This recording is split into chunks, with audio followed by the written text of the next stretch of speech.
So with military spouse and being an entrepreneur, it was about finding my people, finding the people that I can connect with, I can resonate with, that are going to support me, but also that maybe I could support them as well. Welcome to Drop and Give Me 20, where you learn keys to entrepreneurial success as Lindsey interviews business owners with military backgrounds on what works and what doesn't. Listen as they focus on the stories, both challenges and wins, that military entrepreneurs have faced in growing their businesses. Welcome to another episode of Drop and Give Me 20. Drop and Give Me 20 is a registered trademark of Germano Advertising Company. This is the first time I get to say that because we just got our letter in the mail. So I am here with the wonderful Megan Hall. Megan is actually sitting right next to me, and I've not recorded a whole lot in person. So thank you for your patience while I was getting everything set up. She is also a podcaster, and I love podcasting with other podcasters. So we should do a podcast to podcaster type of show, because they get the specifics. And Megan is also a military spouse entrepreneur. She has a wonderful community tailored to helping women, particularly inspiration, motivation, encouragement, life, all of that great stuff. And her community is called Inspired Women Community. Megan, thank you for joining me today. Thank you for having me. Did I nail all that down? Yes, you did amazing. So for those that are listening, tell us about yourself. Oh my gosh. I know every time somebody asks me this, I'm like, where should I begin? Where do you start? So I met my spouse almost 7 years ago. I can't believe that. We met at a wedding. It was just random. It just, when the military happens to let them be at the right place at the right time. And that's where I met him. And a couple months later, got married, moved down to where I am today. And it's just, we've been in the same place, stationed in the same place forever. I'm like, when am I going to move now? Right. I see everybody else PCSing everywhere. I'm like, I'd love to move. So I was a stay-at-home mom for quite a few years because we had twins and I already had 2 other kids, and we're like, 4 kids, how am I going to work? How is that possible? And he's not even home to help me. So I was a stay-at-home mom, but I was not meant to be one. I was not. I was always that person that's like, I need to be doing something. I was going crazy. And then I became a Beachbody coach for 2 years. And I would see my clients gain the weight, lose the weight, gain the weight, lose the weight. I'm like, what is the disconnect here? Why are these women not successful at this? And I realized it's because they had things in their lives or their professional lives that were holding them back. Like they either hated their job or their marriage was a hot mess, or, different things that were going on that I was like, I really want to help women be successful in their entire lives, not just that one little piece.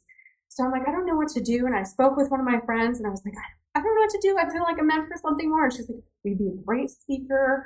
Have you ever thought about coaching? I'm like Beachbody coaching? She's like, no, life coaching. And I was like, what is that? So I went to the first Modern Femme Convention last year, and I just told people I had a couple coaching sessions. They do free coaching sessions there. And they're like, why aren't you doing this thing that you want to do? And I'm like, I don't know. Don't I need all these things set up first? I'm like, no, just start doing it. Those things will come as you go. And they have. They totally have. And so I started just telling people I'm a speaker and I'm a life coach. And now things have shifted, and I've spoke at many different places, military spouse related, non-military spouse related. I started the podcast in January.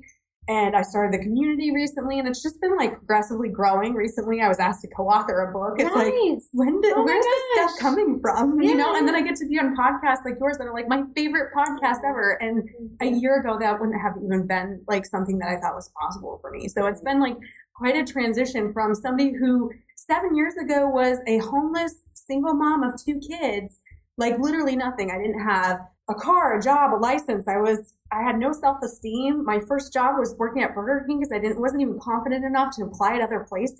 To now having this successful business, helping other women, it's just blowing my mind, seriously. So what does that look like when someone's interested in working with you? Are they phone calls that occur weekly? For those of us that might not have ever had a life coach or a coach of any sort, and maybe that's of interest to us, what does that look like? Well, for every coach it's different. Right. So that's the key thing. And I always tell people, if you're going to work with somebody, follow them on social media, see if their message resonates with you. Have a phone call. Any good coach will have a connection call of some sort, whether it's 15 minutes, whether it's 30 minutes. They'll have the ability for you to really check them out and see if they're a good fit for you. And that's the big thing I tell people. When it comes to me personally, recently I realized what makes me stand out amongst all the white noise of all the people in my industry is I meet my clients where they're at. I don't tell them my secret formula. I help them discover their own. So for me, I've recently changed the little things up. Instead of having these like set programs that are like, this is exactly what we're going to do, I'm now meeting people where they're at so that I can help them. So it's like a build your own program kind of thing where we talk and we figure out how long should we work together? What's within your budget? Because I know everybody has a budget. Where do you need the most help right now? And I'm offering a monthly group program. It's a mini group program. So like you can opt in for 1 month. You can opt in for 5 months. It's up to you. And each one's going to be tailored to the women in it. And then I'm also doing one-on-one work, the same thing. So they can opt in for like 1 month with me, several months with me, and it's going to be tailored to them, like what's going on with them. If they feel like after a month of working with me that they're good to go, that's great. I had one client that worked with me 6 months, and at the end, we were struggling with our calls. So usually we do weekly calls. We were struggling in our calls because I'm like, you've outgrown me. And that's a good thing. Yeah. A lot of people in my industry say, well, you want people to keep coming back for more. No, I don't. I want you to outgrow me. I want you to thrive on your own. And if I can get you to that spot, I did my job. So if they never work with me again, that's great. Right. But if they want to, that's cool too. Sometimes everybody needs a little tune up, or maybe they want to come to a retreat or want to do something with me in that aspect. So there's lots and lots of ways for people to be able to get in and work with me, including the Inspired Women Retreat that's coming up in September. So I'm really excited. And if it goes well, I'm going to continue doing those at least once or twice a year. So I want to talk about your journey as an entrepreneur, specifically because you're a military spouse. What obstacles have you faced in developing your own business and also serving the military at the same time as a military spouse that you can share with those that are listening? It's difficult to be a military spouse, and it's difficult to be an entrepreneur. I mean, we've all been there where we're thinking, I'm just going to give up on this. Like, I can't keep moving forward, both as a military spouse and an entrepreneur, because it's hard.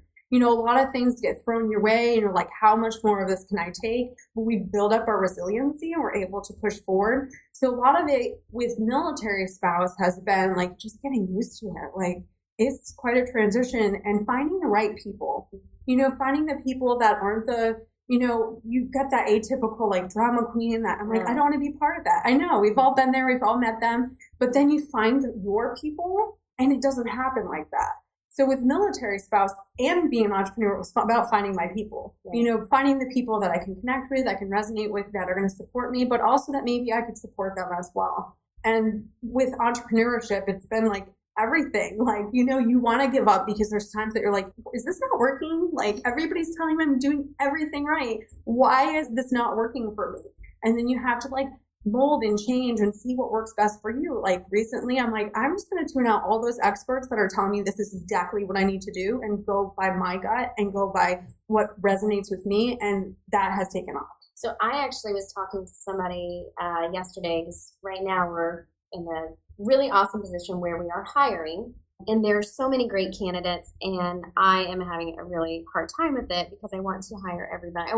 I'm a helper, like that's my nature, which is why I own an ad agency, so I can help other people. But when it comes to business as well, I think that intuition is something that we might not take as serious as we should. So when I feel in my gut that something doesn't feel right, with a new hire, or with a client, or with a new connection, sometimes I try to go, oh, well, it's probably just this.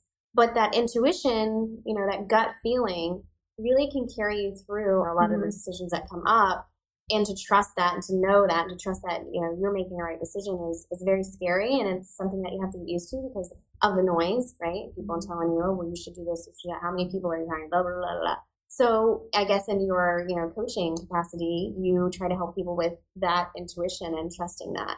Tapping into your inner wisdom is one of the huge pieces of what I teach my clients. I am not unlocking anything that wasn't already there. Like, I'm not this magical guru that's going to be like, bippity boppity boo, here, you're a new person. Your life is fixed. Your life is fixed. But it's things that they know, but they haven't either given themselves permission to do, They don't have anybody to keep them accountable, and they never unlocked it. Like, it's inside of them, and they're like, crap, I knew this the whole time. So I help them unlock that. I keep them accountable. I support them. And I also give them permission to do the things that they don't give themselves permission to do. You know, you need that person to say, this is what you got to do this. Like, you got to set those boundaries with your clients. You have to trust your gut when it comes to who are you hiring? Like, if that person feels off, they might have the most amazing resume ever. But it's really important that you take that time to be like, no, I don't think so. Something's off here. You know, gut check, like if you're taking care of yourself and you're really in tune with that, I've never had it steer me wrong. Yeah. Actually, the times that I have ignored it have been the times that I've gotten in trouble. Same here. And so for those that are listening that are military spouse or even active duty, and we have veterans that are listening as well, what would you share with them as far as entrepreneurship goes in this intuition? We're kind of on this like subject now. So I'd love to hear, like, you were to meet a new military potential entrepreneur and they're like, hey, Megan, how did you do it? What's your one piece of advice when it comes to that question? How did I do it was blocking out all of those people that are experts that said this is how it's supposed to be.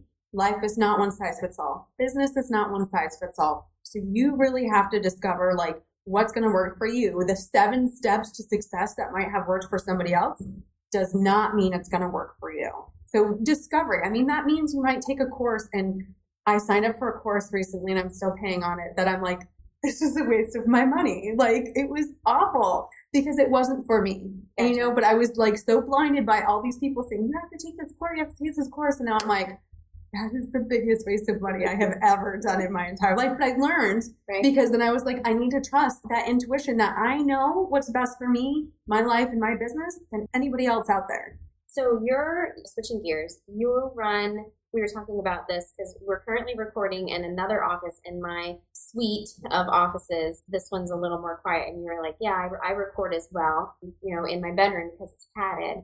Talk to me about, or talk to our listeners really, as well as me, about running a business from home. Like, what does that look like for you? Because there are folks that are listening that might go, I want to do this, but how am I going to get an office? How am I going to do that? You know, and you don't have to do any of that, but what does it look like for you? You have to work up to that. Like, I know someday I will have my own office, whether it's like my own room in my house, which not this house because it's way too small. It's not even a possibility. But I mean, it's chaos. We can build you a she shed, I think they're called. Have you seen those? And they're like, it's like a man cave, but they're called she sheds, and they're sheds that I'll send it to you in the backyard or whatever. And they're beautiful, and it's like your own private space, and it's like in your backyard. Yeah, so anyway, we can build you a she shed. That's what I need in my life. But I mean, when it comes to running a business in my house, it's chaos. I have to be honest, like my kids are home from school right now, and we were only able to put them in summer camp for 4 weeks out of the summer because I have 4 kids, but 2 of them are going to be in summer camp. And holy crap, it's expensive. Like, when do you record? Like, when do you? I make very firm rules with my kids. I'm very like open. Everybody, and shut up! Mom's recording. Shut up! But I go in my room and I'm like, listen, mommy's gonna go in her room and record this podcast. And usually I like put on Minecraft and let them play. Okay, I tell mompreneurs out there, don't be afraid to let your kids watch TV. I mean, obviously that shouldn't be the babysitter all day, but if you have something important to do too, have a conversation with your kids and tell them. And if they're little kids, nap time. Nap time's a great time to work and actually get things done. Or work at night. You figure it out as you go. And being honest with my kids about like, listen, I know I'm here, but I work just like daddy does.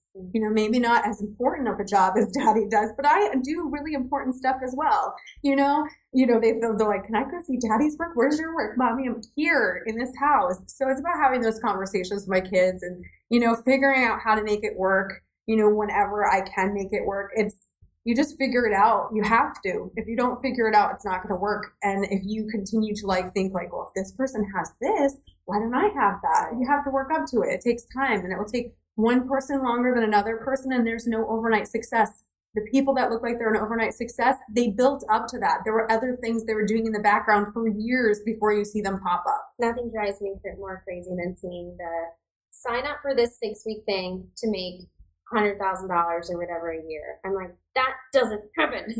I'm on a war against that right now because I'm like, that's not what it is. I want to stop people from signing up for these crazy things and thinking 7 steps to $1 million. No, that was their 7 steps to $1 million, not yours. And also, is the easiest way the better way? Like, you don't learn, eventually you can get to a point where you hire people to do the stuff you don't want to do or that you don't have time to do. And I call that, delegating. That's a hard word for me personally, but which it does feel great when you can do that. But I do it first because I want to learn it, right, for myself. Yeah. So I hate those things that I see online. And then I worry for the people who sign up because they're out, sometimes thousands of dollars for these mastermind things or whatever that they are, right? And then I'm like, what did you get out of it? So I like your style of building a one-on-one relationship with, your potential client. You called it a connection call, and I love that too because that is what it is. And in order to have a successful coach help you, it's a connection. So I'm going to also switch gears because we're coming to 20 minutes flies by. It sure does. Tell me what, 2 years from now, where will Megan Hall be? Oh, wow. I love this. I've been thinking about this a lot. So I'll be doing frequent speaking engagements. One of my goals I write down is, having at least one a month. When I say, like conferences and big ones, I'm not against the little workshops. I've had people in the area reach out to me. I'm like, yes, I'll do that because I rock at in-person events. Like that is where I connect the best with people. So doing more speaking, but also having a team. I don't mean like a team that people that are actually working for me, but like freelancers who can, building that so that my community is growing and my podcast is growing and it's compounding to where, maybe the first 4 months of the podcast, we'd only had 1,000 views, but in 2 months we had almost 2,000. So it's compounding on itself. And so seeing all of that grow so that I can reach out and be worldwide helping women. I have my passport, just putting that out. So something that you shared with me when we were at an event, or I don't know, we were talking at a Millspo meetup or something like that. You don't know that I'm going to share this with you, but you had said to me, you were passionate about working towards your public speaking goals. You want to be a, international public speaker. And you said, this is what I'm working towards. And I immediately saw you in that. In my mind, there was no, she can't, she won't. I figured you were like that now, right? So it's weird for us as business owners because we have these, I'm working towards this and working towards that. But I had already seen you that way. In my mind, I was like, you're already, I didn't know that was something that you were, not feeling that you were there yet at. Because I've seen you speak and I'm like, oh, I thought you were already, so it's awesome to see, I guess, our own kind of big goals that we're working towards. And I think it's really important for this podcast too, to share that with folks that are listening because what you are working towards and what people's perceptions of you are, that can all look very different for all of us. So Megan, I want to thank you for coming on. And I know that people are listening and they are going to want to connect with you. And so let us know where to connect with you on social media and also on your podcast. Okay. Well, on social media, I do have a community. It's the Inspired Women community on Facebook. It is only for women though. So sorry guys, if you're listening. And the podcast is the Inspired Women podcast, but you can also find me on Facebook, Instagram, Twitter, LinkedIn. I'm Megan Hall Inspired on Facebook and Instagram and Meg Hall Inspired on Twitter because Twitter doesn't like to let you have long names because it's fun. And LinkedIn, I'm Megan Hall. So it's a smiley picture of me. You can't miss it. Blonde, smile, usually wearing pink. Motivational quote, whatever. I like to keep people happy and motivated. And it's Megan with no H. So Megan Hall. Easiest name that you can spell and remember. Megan, thank you so much. So those that are listening, as a kind of a recap, Inspired Women podcast, check it out. You're already listening to my podcast, so go ahead and add that one to your subscription. And then look for Megan Hall Inspired, and then join, if you're a female, join the Inspired Women community. You have a retreat coming up. I do, in September. This should air before that. Oh, no, yeah, this should air before that. So, are there still slots open? There are still slots, and this will air, from what you said, before the deadline. The deadline is August 22nd, because I have to give all of the heads up to all of the people that are participating. We're doing massage therapists, light yoga, meditation, me like having inspired women sessions with the women that are attending, and it'll be in a beautiful beach retreat. So in Virginia Beach? Yeah, Sandbridge. Oh, I love it. Yes. So people can expect just a wonderful retreat with others that are in the same space as them. Relaxation, rejuvenation. I'm going to help you reconnect with that inner wisdom that people are disconnected with. So love it. Awesome. Well, thank you again, Megan. And for those that are listening, do connect with Megan. She's an awesome military spouse, very well known in the military spouse community. And thank you for coming on. Thank you. Thanks for listening to Drop and Give Me 20, brought to you by Germono Advertising Company in Norfolk, Virginia. Please visit our podcast in iTunes, click on subscribe, and leave us a review. Your support goes a long way.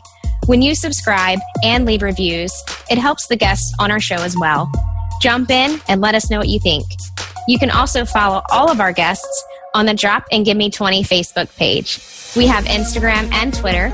Those handles are Give Me 20 Podcast. I'm your host, Lindsey Germono, and I appreciate you listening to the show.